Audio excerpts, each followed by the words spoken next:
Hi there, welcome to another episode of Get Gardening. Those were the beautiful Yoshino cherry blossoms in my front yard, and here are the Japanese Andromeda. Little white bells, look lovely. Behind the Andromeda I have a PJ rhododendron that's just started opening. Beautiful lilac color, just love this one. On today's episode, I'll be dividing my crocus and some daffodils, taking an update on some of the things that are growing in the garden, and air layering a redbud tree. So join me today on Get Gardening. After 4 or 5 years of growing crocuses in the same place, they tend to develop quite a dense clump, and as with any bulb, after it's done blooming, it's a great time to lift it and divide it.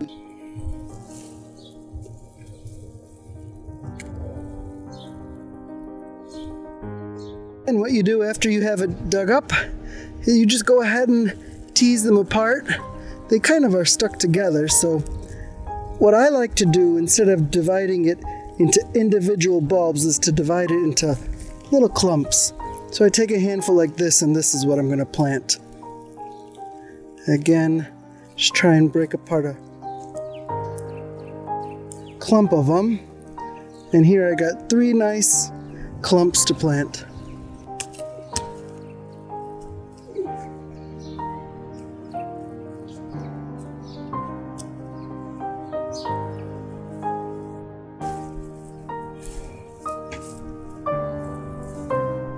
Normally, I would never cut back the foliage on a bulb. You always want to leave the foliage so it can photosynthesize and help make the bulb strong for next year. But since I transplanted and the roots are going to go through a little bit of a shock, I will go ahead and cut the foliage back a little bit this year. Just like how I was dividing the crocus, I have some daffodils that I'm excited to have back in the garden. These are some varieties that I purchased over 20 years ago when I started my first garden at my parents' house. And I finally went over there and dug up some of these clumps to bring back. But don't worry, I left some for my mom too, so she could enjoy them.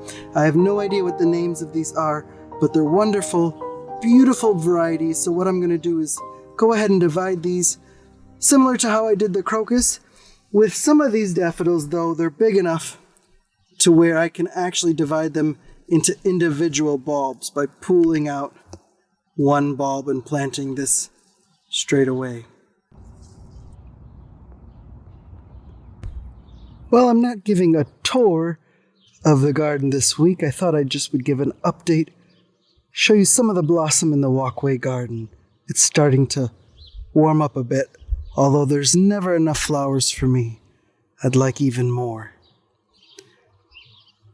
Pansies and the daffodils are certainly the stars, and there is one clump of purissima white tulips.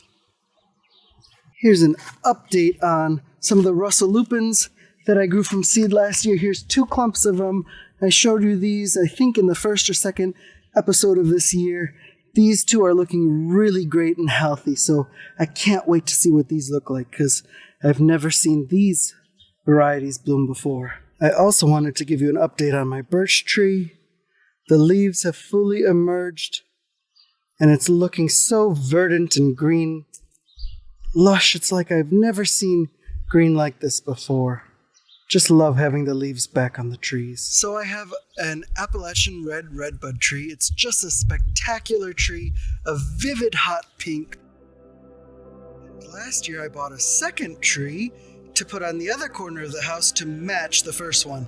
And I don't know if you can tell, but this is definitely not the same kind of tree. This is probably just a regular old Eastern redbud tree, but I paid top dollar for an Appalachian Red Redbud tree, so I filed a support request with the company. But since I don't quite trust them to send me the right variety, I'm going to try and make my own using a method called air layering. At the base of the tree here, you can see this is the main trunk, and there's actually a second little tree coming up, but they are connected. So what I did is I removed the back part of the layer of the bark, just with my knife here, I made a little indentation on the top part and the bottom part where I'm gonna make the cut. And that's just to use as a guide to help me, so when I remove the bark, only the part that I want to remove comes. You can see I got the bark removed for a section here. And then what I do is I scrape away the cambium layer, and that's kind of an invisible layer that helps the water transition. So what I'm doing is I'm kind of putting this tree into a little bit of a shock, and hopefully what it'll do is send out some new roots. Next, what I'll do is put some rooting hormone on it. I have some, so I might as well use it. I have kind of a gel paste. Don't really have a good way to put it on it, but I'm gonna just try using this little stick, and hopefully I'm putting it on the section where the roots should come from, which is the top part. I have some moss here. I have a sphagnum moss and some moss that I got with my mom from the big box stores. And I have an ordinary kitchen reusable bag here, and I'm gonna go ahead and attach it to the bottom of my trunk with just a piece of wire, and then I'll fill the bag with moss.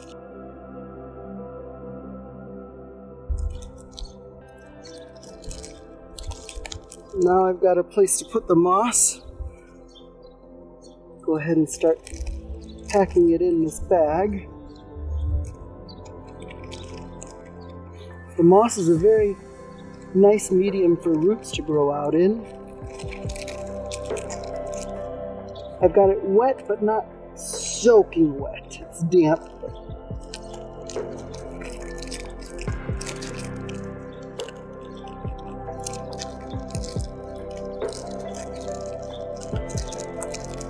And then I'll close the top with another piece of wire.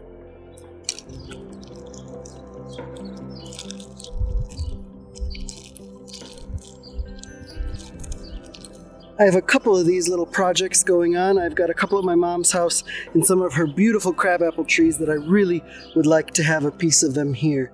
So I'll come back in a few weeks, maybe a month, and check this out and see if anything has happened. I've got 3 pear trees that I'm training as espaliers, and that way I can grow a lot of different varieties of fruit in a relatively small amount of space. But what trees tend to like to do is to twang upwards. So you can see this branch here, it wants to go up, but I want to train it to go horizontal like this. So I'm going to take some twine and tie it in.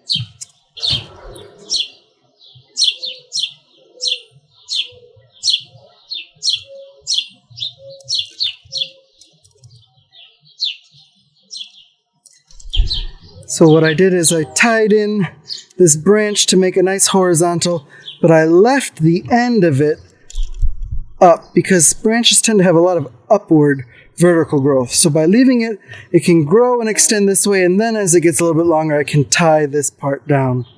Hopefully in a few years, I'll get a lot of nice, delicious pears from this. I thought I'd end the episode where we began at this little corner where I have the Japanese Andromeda, the rhododendron, and this is my Deshojo Japanese maple. It has the most beautiful leaves that emerge in spring of vivid red color. Thanks so much for watching, everyone. I hope you have a wonderful week, and I'll see you next week.